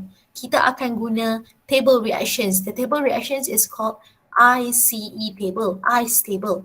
So this I ni adalah belongs to initial quantity. Kalau dia bagi tentang concentration, means initial concentrations lah. C pula adalah change in your quantities. So change in quantities, if you have concentrations, means the change in concentrations. And lastly E is the equilibrium quantities. Kalau ada concentrations, dia akan jadi concentrations at equilibrium. Okay, so kita akan guna this ICE table. Boleh? Okay. Okay, Boleh, so Miss. kena tahu info bagi apa, nak cari apa, baru boleh tentukan nak guna method apa. Dia bagi ni, kita aim nak cari ni, kena guna ICE table. Dia bukan every time kita buat soalan, sama ada dia bagi initial quantities ke apa, nak guna ICE table. Depends juga dia minta apa kat sini. Kadang perlu, kadang tak perlu. Okay, so ICE table ni lah. Saya nak saya nak tunjuk lah macam mana guna dia. Tapi kejap. Betul lah soalan ni. So, apa yang saya tunjuk tadi tu, kita akan apply pada this question. So consider the gas phase reactions, all are gas. Suppose that a flask containing H2 and I2 has been heated to 4 to 5 degrees Celsius and the initial concentrations of H2 and I2 were each 0.0175 mole per liter. Maksudnya, dia 0.0175 mole per liter. Adakah dia equilibrium quantities? Yeah. Initial concentrations. Initial ni baru nak buat reaction, baru nak start. Bukan, maksudnya belum capai equilibrium kan? Belum. Inilah hint dia, sebab tu saya merahkan dia. Nak bagi tahu, initial concentrations adalah quantities yang bukan pada equilibrium. Kalau dia kata equilibrium, mungkin dia kata reactions dah berlaku to achieve equilibrium ataupun at equilibrium dia bagi tahu value berapa. Bila sebut initially, to start with, berapa yang akan guna, itu semua non-equilibrium, not yet achieve equilibrium. Boleh? Boleh. Okay. Boleh. Dan disambung pula, at equilibrium, the concentrations of HI adalah 0.0276 mole per liter. Okay, sekarang awak tengok. Kita nak relate balik pada the table before. You are given initial quantities, right? Yes. And the initial quantities given here is only for reactants. Okay, ini adalah satu case. Boleh jadi soalan bagi initial quantities for all species. Okay, yang tu pun boleh jadi. Tak salah, tak ada masalah. Yang tu nanti kita nak tengok soalan yang lebih mencabar. Kalau dia bagi semua, kita tak boleh kata always forward reaction. Yang tu kita kena check lah, check value dia. Itu tak apa, later on buat soalan ni. Sekarang nak ajar dulu. Sekarang ni dia bagi awak initial quantities of reactants. Okay, settle in terms of concentration. Dia ada tak bagi any hint about equilibrium quantities? Kc ke, Kp ke, concentration ke yang cakap equilibrium? Soalan tadi ni. Yes. Yes. Dia bila minta, dia nak suruh awak cari something tentang equilibrium, dia mesti akan bagi hint. So hint given here is the concentration of Hi sahaja tetapi pada equilibrium conditions. Okay, jadi apa kita punya cara nak guna? Adakah nak guna expression dengan formula? ICE table. ICE table, okay, but please bear in mind, even though we are going to use this ICE table, but we still need to use expression, tapi bukanlah immediately guna expression, bukannya from the start guna expression. Buat ICE table dulu, nanti baru akan guna balik. Expression ni is somehow needed, tetapi later on. So first kena start dengan ICE table dahulu, sebab at the moment, you want to find about equilibrium, Kp ataupun Kc. Kalau tengok soalan ni, dia minta cari Kc, Kp kan? Kc dengan Kp perlukan concentrations dan juga partial pressure at equilibrium or non-equilibrium? Kalau K? Equilibrium. Equilibrium. At the moment, out of these three species, siapa je yang awak dah ada equilibrium quantities? HI. Hi. Boleh ke kalau kita nak ambil je value dia bagi ni masuk dalam Kc, Kp? Tak. Sebab tu kita kena guna ICE table. Dapatkan dahulu concentrations at equilibrium. Maksud concentrations at equilibrium ni, macam kita buat reaction. Bukan, asal kita nak basuh baju kan. Baju kotor ni, kita fikir dia adalah initial concentrations. once kita dah undergo reactions, dia akan undergo changes, right? Kita dah masukkan deterjen, air, kita nak bersih. So ada berlaku perubahan kan? Yes, Miss. That is your change in concentrations. Then your final product, baju yang dah bersih dan wangi, itu kita panggil at equilibrium conditions. Kita akan cater for both initial and changes. Kalau dia kena tolak, tolak lah. Kalau dia kena tambah, tambah lah. Itu yang kita akan letak kat final row. Tu maksud dia. Boleh? Tu sebab kena guna ice table. Boleh, Miss. Okay, so now kita tahu dia dah bagi hint, dia dah bagi initial concentration. Now kita proceed lah guna ice table. Ice table ni awak kena fahamkan betul-betul sebab kita nak guna banyak lagi dalam chapter 7. Chapter 7 lagilah banyak benda ni. Okay, so chapter 6 ni kena betul-betul faham lah. Sebab chapter 6 and 7, nama dia lebih kurang. Bezanya, chapter 6 chemical equilibrium, kita hanya cater for molecules, atom, macam tu je lah. Tapi bila awak masuk chapter 7, nama dia ionic equilibrium. Dia akan melibatkan ions. Okay, ions pula. Jadi ionic dengan chemical dia lain sikit tetapi kita nak guna konsep yang sama, ice table. Okay, now kita bayangkan kat sini, kita baru nak start buat reaction. Tadi info diberi tentang reactant saja, right? Ya. Okay, dan dia dah bagi dalam mol per liter kan? Dah. Okay, so kita akan start dengan 0.0175, 0.0175 for each of these. So kena letakkan by one by one. And then kenapa kita letak 0 dekat HI? Mana kita tahu dia 0? Belum ada anything. Ya, belum ada anything. So boleh tak kita cakap sekarang yang reactions ni dia favor forward or reverse reaction kalau dia dah bagi reactant sahaja? Forward. Forward lah kan. Macam kita tengok graph tadi, graph yang kita belajar pagi tadi. Kalau graph tadi kita kata, if you start with only that particular species. Okay, kita kata dia start dengan dia je. Maksudnya dia yang akan ada amount kan. Ya. Walaupun yang dia tak bagi tahu lagi produk tu dah ada belum, kalau tak cakap apa-apa, maksudnya dia tak ada lagi lah kan. Ya. Sebab tu kita kata kosong. Baju kotor ni busuk tau, busuk kotor. Baju bersih belum ada. Tu maksud dia. Okey, faham. Okay. Lepas tu bila undergo reaction dah masuk basuh baju, kita akan ada berlaku perubahan. Okay, perubahan sekarang. Tadi awak tengok graph, bila reactions move forward, means concentrations decreases or increases? Decreases. Decreases. Siapa yang decrease? Reactant. Reactant. So means reactant akan decrease. Bila decrease, kita akan denote sebagai minus sign or plus sign? Minus. Minus sebab berkurang. Okay, sekarang kita akan letak both minus. Bila minus sekarang, kita nak minus berapa? Kita tahu ke value exact untuk minus? Coefficient. Bila kita tak tahu, kita guna Coefficient. okay, coefficient satu benda, but then kita akan tengok, kita akan guna unknown lah. Unknown. Sekarang kita tak tahu tau kita nak tolak berapa. Kita tahu kita nak tolak kan? Betul, kita nak rely on coefficient. But coefficient is just a number. Kalau takkan kita nak tolak satu, kita tak tahu satu apa kan? Ya. Kita akan guna unknown. So usually kita gunalah X ataupun Y ke Z kan. Nak guna A, B tak ada masalah. Tapi selalunya kita guna X lah. Okay, so sekarang ni dia ada berapa coefficient here? 1. 1. So kita akan letak minus X for both lah. Okay, what about these two HI? Diorang ni produk kan? Ya. Okay, bila kita buat reactions, produk akan berkurang ke meningkat? Ditambah. Bila bertambah maksudnya kita akan letak plus sign kan? Plus Yes. Yes. Kita akan plus X juga. Adakah X sahaja ataupun 2X? 2x. X, kita akan ada 2X lah. That's the difference. Asalnya baju kotor. Sekarang ni bila dia dah buat reaction, dia dah mula jadi bersih kan?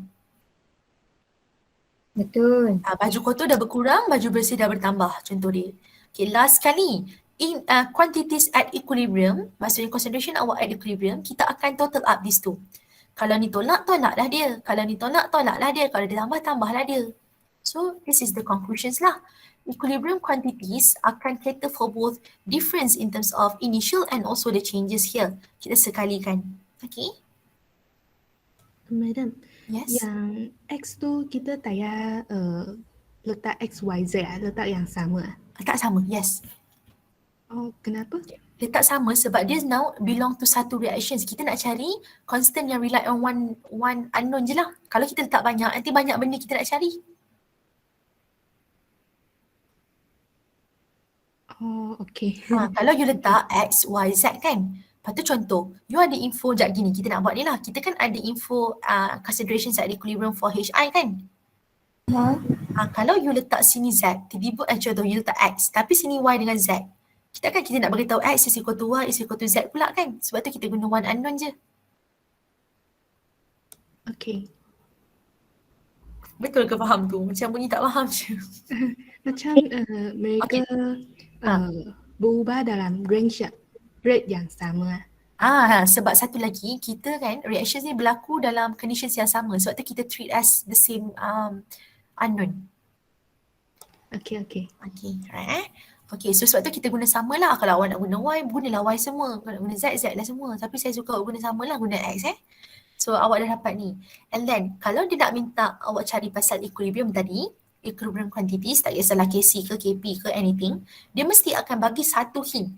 Dia tak adalah exactly setiap kali soalan dia akan bagi KC, KP sebagai hint. No. Sometimes dia boleh bagi satu value. Contoh dia nak bagi tahu kat sini berapa value untuk concentration ni dekat equilibrium. Jadi awak boleh tak dapatkan value dengan cara dapatkan unknown dulu, lepas tu substitute value lain? Boleh. So soalan ni sekarang dia dah bagi tahu at equilibrium HI kita bersamaan 2x kan? 2x kita pula bersamaan 0.0276. So from this 0.0276 kita boleh cari x kita, betul tak? Yeah. Dah dapat x, boleh tak kita cari concentrations of H2 and I2 at equilibrium? Boleh. Tak payah nak buat banyak kali sebab diorang ni sama, tulis je. At least you mention H2 ni sama dia punya I2 concentration. Baru kita buat. Tak perlulah awak nak buat asing-asing sebab benda yang sama. Lain lah berlainan, buatlah asing-asing. Yang paling penting, jangan awak terus tulis HI equal to 0.0276. Tiba-tiba X. Apa benda yang kita dapat X ni? Bagi tahu dulu. HI ni dia sama dengan 2X. Dari 2X dapat this value. Macam kita tengah buat cerita, tak adalah rasa macam tertinggal benda apa ni, tengah cakap siapa macam tu lah. So yang ni pun sama, dah tahu X, boleh tak kita substitute je value masuk sini? Boleh. Nanti dapat tak awak punya concentrations for both H2 dengan I2 at equilibrium? Dapat. Adakah this is your final answer? No. No, you need to find the KC and also KP kan? Yes. At the moment, you only have concentrations for all species at equilibrium. Untuk dapatkan KC or KP, KC lah sekarang case kita concentration, awak kena tak buat expression? Kena. Ini maksudnya, walaupun guna ice table, tak semestinya kita guna expression, guna but later on. So, barulah kita substitute masuk. Kena ada this formula dulu. And then, bila awak tukar jadi expression, simply substitute the value, make sure your value tu betul. Okay, yang ni kalau dia sama, boleh je nak buat square terus, tak ada masalah. Bila sekali kita tekan calculator, you'll get 55.64 without unit. Now, can you find your KP using expression as well? Boleh tak cari KP guna expression juga? Tak boleh sebab tak ada pun info tentang partial pressure kan? Ya. So kita akan guna apa? Guna formula. So formula kita apa? Formula kita tadi? Dalam bracket RT power of delta N. Delta N. Okay, so sekarang ni KC dah ada, R dah ada. T tadi berapa? 400 lebih tambah 273.15 kan? 425 kot tadi. Okay. So now, boleh tak saya tahu delta N awak berapa dalam kes ni? Kosong? 0. Okay, kosong datang pada mana? 2 minus 2. 2 minus 2 kan? Yes. So kita pun masukkan semua value. Bila 2 minus 2 to the power of 0 means everything here 0.08206 times this number nanti dapat value besar. Bila power of 0 dapat? 9. Dapat 1 kan? So 55.64 jugalah kan KP dia. Yes. Rasa salah ke kalau kita dapat value yang sama? Tak. Tak ada masalah lah. Okay, asalkan awak punya substitutions betul. Okay, habislah untuk soalan tu. And then, kita juga akan guna satu lagi formula. Ini selalunya, okay, nak banyak guna nanti dekat dalam chapter 7. Dia nak tengok efficiency, macam mana dia soluble or not. Okay, so dia samalah, cuma terms dia lain sikit. degree of dissociation. So degree of dissociations is mainly used for decomposition reaction. Maksudnya, let's say you ada HBr. HBr to decompose into H2 dengan Br2 kan?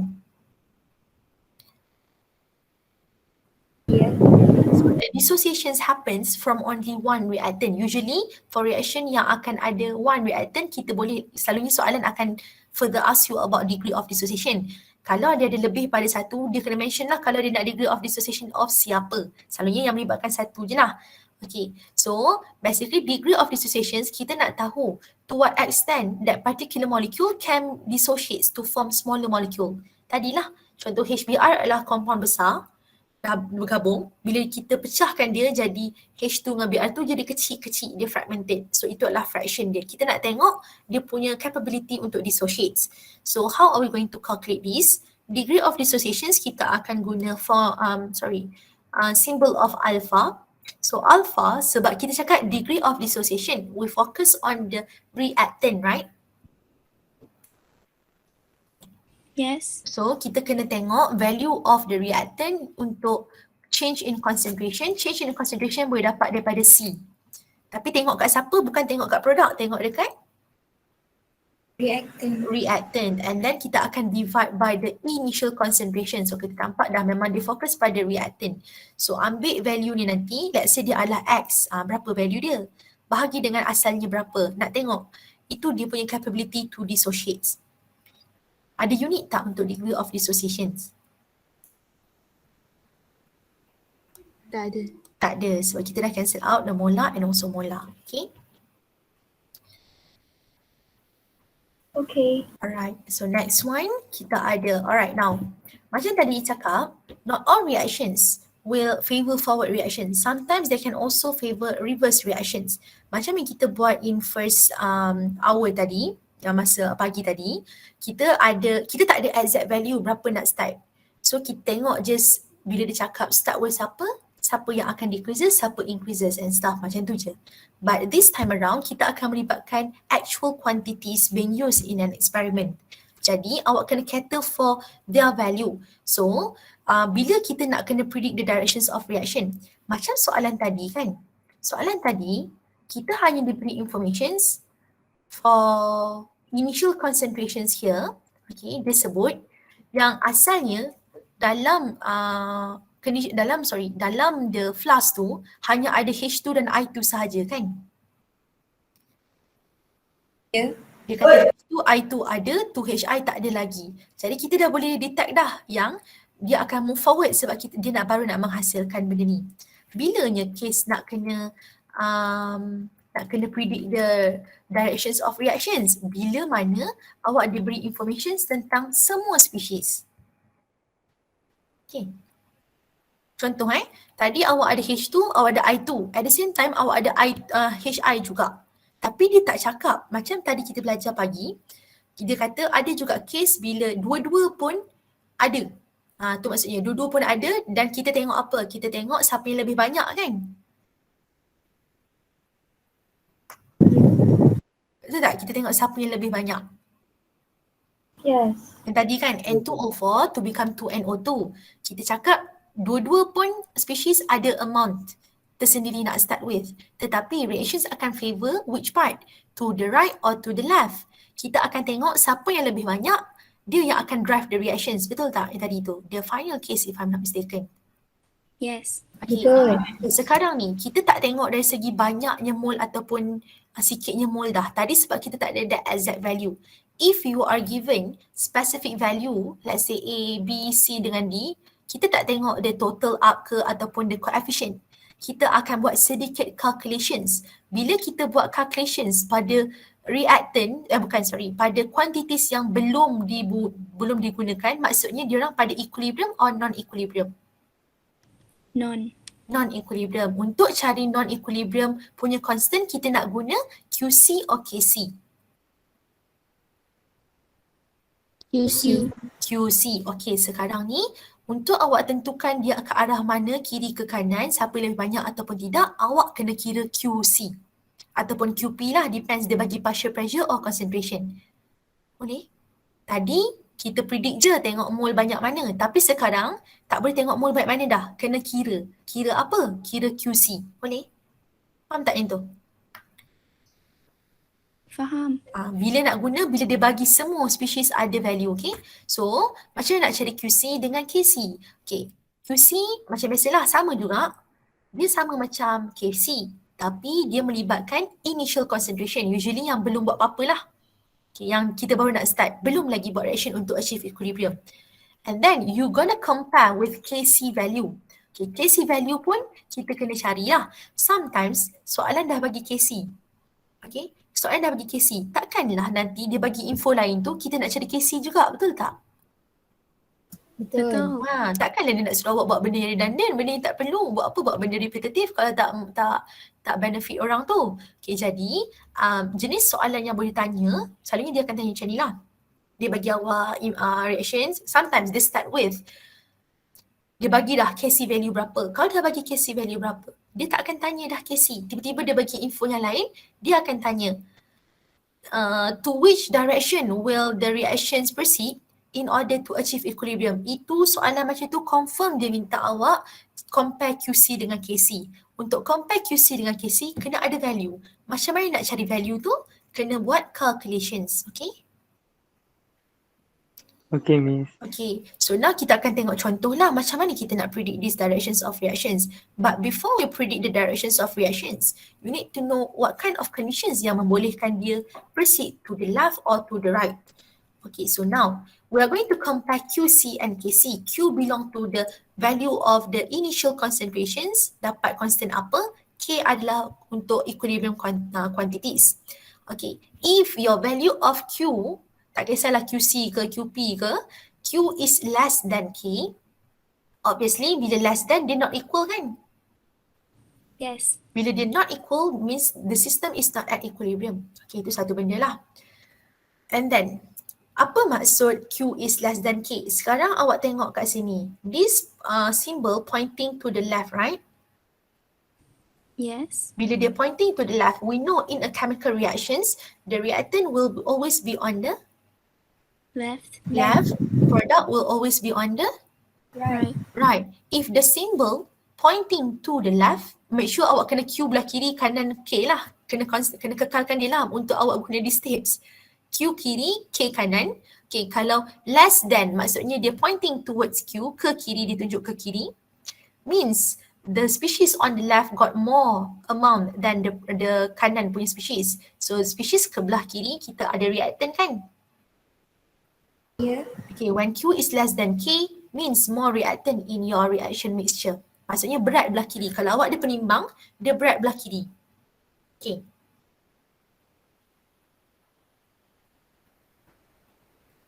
Okay, Miss. Hmm? Okay. Okay, Miss. Okay, alright. So bila dia berat belah kiri, kita tahulah dia tak seimbang kan? Not at equilibrium kan? Ya. Macam mana nak bagi dia seimbang? Kalau nak seimbang, kena samakan balik. Apa yang dia kena buat kalau dah berat belah kiri?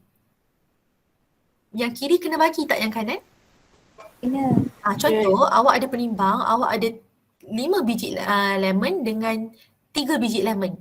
Macam mana nak seimbangkan dia? Kena bagi dua-dua dapat 4. Untuk jadikan 3 ke jadi 4, apa yang perlu dibuat? Kena tambah 1. Siapa yang nak bagi awak 1 tu? Kiri ke kanan? Kiri. Kiri nak bagi ke siapa? Kanan. Kanan. Jadi awak kena kata to reach equilibrium where Q is equal to K, the reactions will proceed from left to right ataupun the reaction shift from left to right. Bukannya to the right saja. Saya tak suka guna tu. Bagi tahu from where to where. Kita tahu reactant on the left, they got more. In order to achieve equilibrium, give some to the right. So dia akan jadi balance balik. Okay.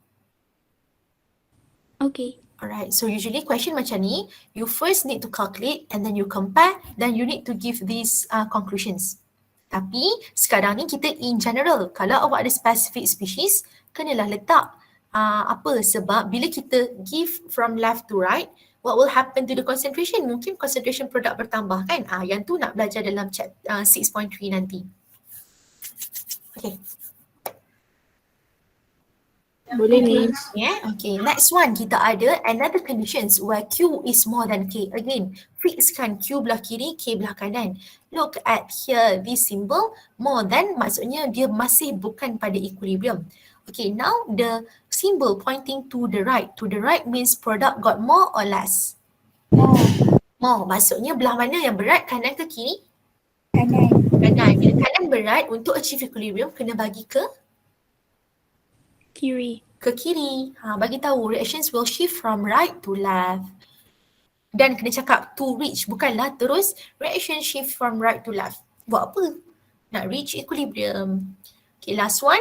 If you have Q is equal to K, maksudnya reactions is already at equilibrium lah. Dah sama kan? Yes. Perlu tak kita nak kena shift to the right, shift to the left lagi? Tak. Tak perlu dah. Macam tu lah. Okay. Right, kita tengok sikit example. At a very high temperature, KC 65.0 for the following reactions. Dia dah bagi KC. Soalan nak cari KC lagi ke awak rasa?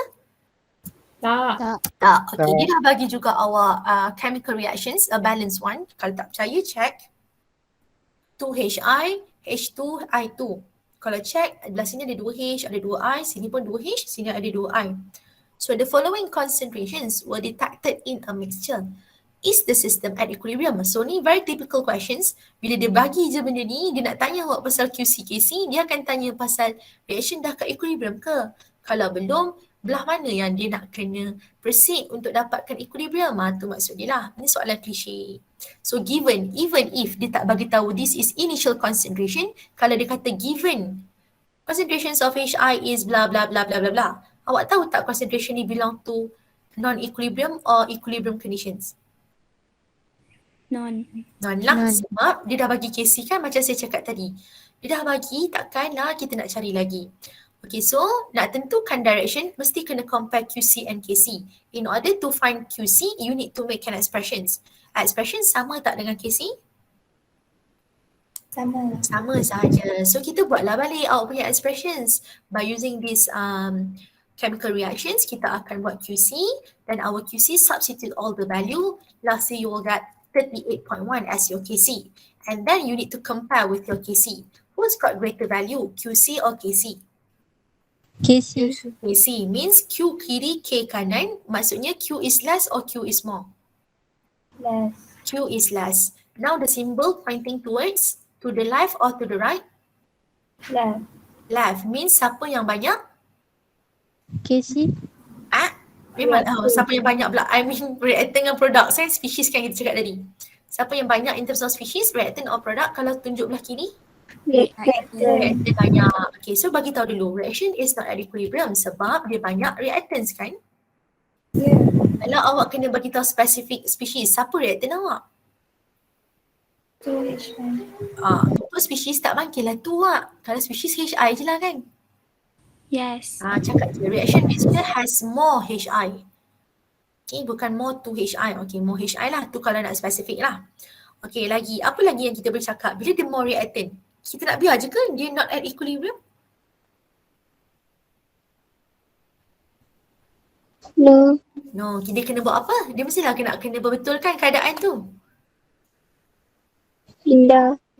Yelah, buat layak sikit. The reaction will shift From left. from the left to right to achieve Equilibrium. equilibrium where Q is equal to K. Okay, what will happen to the concentrations of product here, H2 and I2? Will they increase or decrease or remain unchanged? Unchanged. Remain. Saya dengar ada yang cakap remain unchanged, saya dengar ada yang cakap increase. Kenapa increase dulu?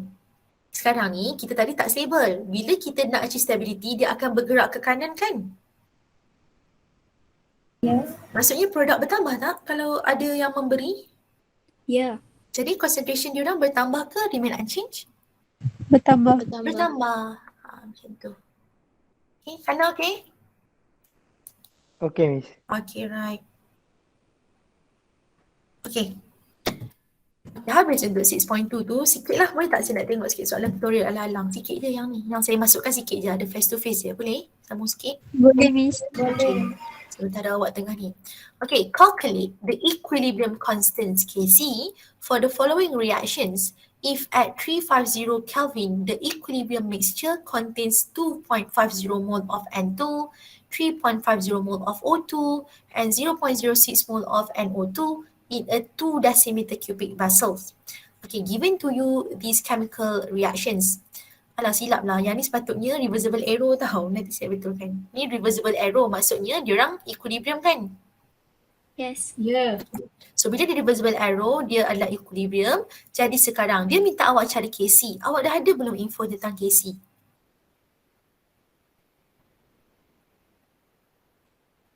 Belum. Belum. Kc dalam keadaan equilibrium kan? Untuk dapat Kc kena ada quantities in terms of apa? C ni apa? Concentration. Dah ada belum concentration? Dah. Ya ke dah?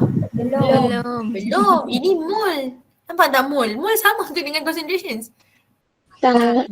Sama, hati-hati. Kalau dia kata vessel tu 1 liter, tak ada masalah lah awak masuk value tu. Tapi sekarang dia punya vessel 2 liter kan? Yeah. So bila kita masuk formula untuk dapatkan concentration lain lah value dia, bukan lagi sama. So first sekali, kena cari dulu concentrations for each species. So cari NO2, N2 dengan O2. Semua ni adalah pada keadaan equilibrium. So dapatkan semua concentrations dahulu, then only you can proceed to your expression. So kita punya expression now, are we going to take everything in here?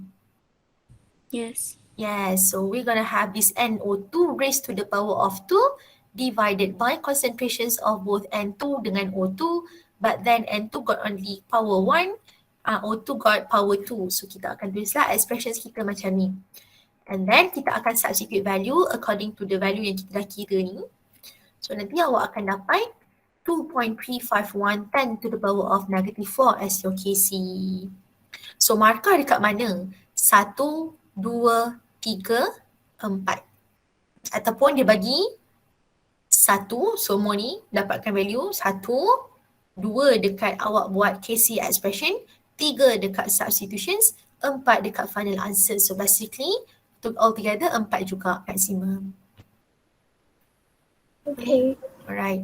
Miss, dekat KC tu, O2 tu tak ada power of 2.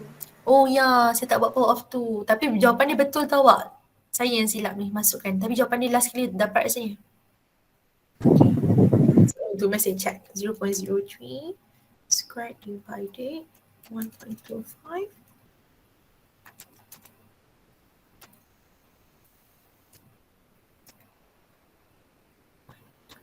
Okay, betul. Jawapan dia siapa? 2.351 juga. 10 power of negative 4. Just kat sini saya missing square. Okay, good one. Thank you. Then, at 25 degrees C, H2O liquid reach equilibrium according to the equation. So, we have, ni pun sama juga. Ni patutnya, kenapa Ni, dia equilibrium dia reversible. Okay, liquid to become gas. Calculate the Kp and Kc for the reactions. Okay, dia bagi awak baru temperature. Dia tak ada pun info pasal pressure dengan concentrations. Tetapi dekat bawah dia sambung. Vapor pressure of water at 25 degrees C, the same conditions 25, is 23.8 torr. Vapor pressure of water belongs to pressure or concentrations? Pressure. Pressure. So we can denote this partial pressure of H2O adalah 23.8 torr. Tapi untuk kita cari Kp, boleh tak kita kekalkan dalam torr? No. Tak boleh. Kena divide dulu by 760 torr juga untuk equal to 1 atm. Jadi dia dapat 0.0313 atm.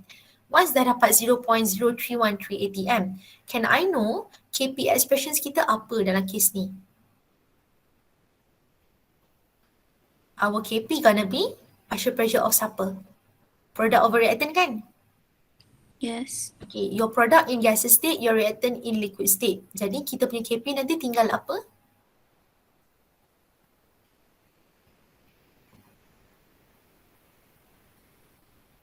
Tak faham. Tak faham. Dengar. Ni dia bagi info vapor pressure of water at 25 degrees C, the same temperature, right? Yes. Okay, now vapor pressure just now you said vapor pressure is the partial pressure of H2O, betul tak? Betul. Okay, now you need to find the KP and KC for these reactions. The only information given is about partial pressure of H2O. Betul tak? Betul. So you're gonna start with your KP, right? Yes. Your KP now can be expressed the same like KC. Tengok product of a reactant, betul? Yes. Betul. Siapa je yang boleh masuk dalam KP expression? Adakah both gas and liquid, or just gas, or just liquid? Just Yes, gas. Only gas. So do you have partial pressure of H2O already? Yes. Yes. Yes. Do you need to include this H2O in liquid state as part of your KP expressions? No No. need. No, means your KP now gonna be? 0.0313. Not yet. Expression dulu.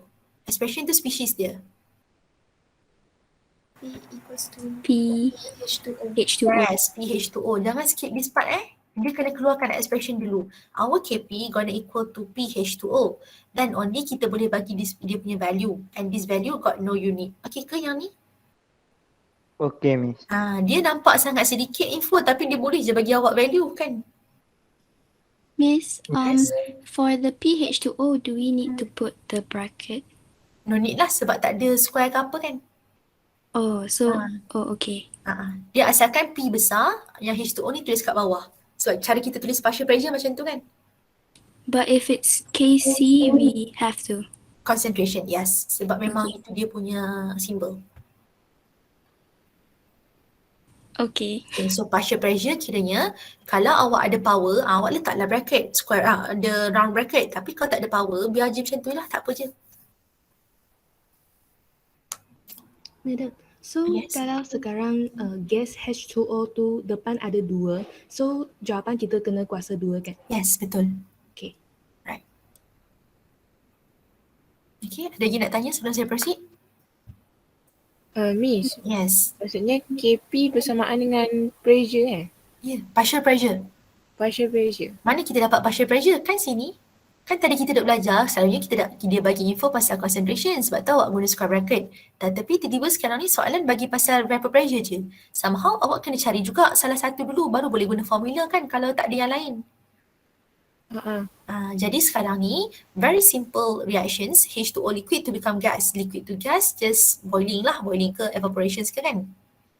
Jadi apa yang dia buat sekarang, kita nak kena tengok siapa yang kita akan masuk dalam KP expression. Walaupun simple, dia still give value kan. Yes. So kena hati-hatilah ni. Sometimes boleh juga ini liquid, ini gas. Means awak punya expression nanti akan jadi 1 over partial pressure benda tu. Dia depends. Oh, okay, Miss. Okay, contohlah awak ada S solid plus O2 gas to form SO2, tiba-tiba liquid lah contoh. So awak ada liquid, awak ada gas. Produk akan duduk atas kan? Yes. Kalau Yes. liquid, kita akan ada. Takkan kita nak letak kosong? Mesti satu kan? Yes. Betul. So boleh juga jadi 1 over something. Your gases state dekat bawah. Dia depends pada reactions tu. So your KP now belongs to 0.0313. You need to find the KC but you got no information regarding the concentrations. Can you use formula to find KC since you've already got your KP? Can. Can. So masuk balik formula. KP is equal to KC RT delta N. At the moment, you got KP already. Maksudnya kita akan cari KC. R dah ada belum? Ada. Ada 0.08206. Temperature? Ada. Ada temperature 25 plus 273.15 dapat 298.15 K. About your delta N. Delta N sekarang, tengok. Sini 1 mol kan? Yes. Kenapa 1 mol? Tapi kita nak tolak 1 ke? Tak. Tak, sebab ini liquid kan? Yes. Jadi 1 minus 0. So bila substitute value, nanti kita akan dapat value of 1.28 10 power of negative 3. Bear in mind, kita nak cari KC. Means everything dekat sini kena bahagilah dengan 0.0313. Bawa pergi kiri. Nanti dapatlah this value. Okay. Saya rasa sampai situ je. Okay, so saya stop sampai sini untuk hari ni. Kalau ikutkan tutorial, awak dah boleh buat sampai week 15 hour 2. Means, Okay, Miss. right, tu sahaja. Okay, thank you everyone untuk kelas petang ni. Thank you, Miss.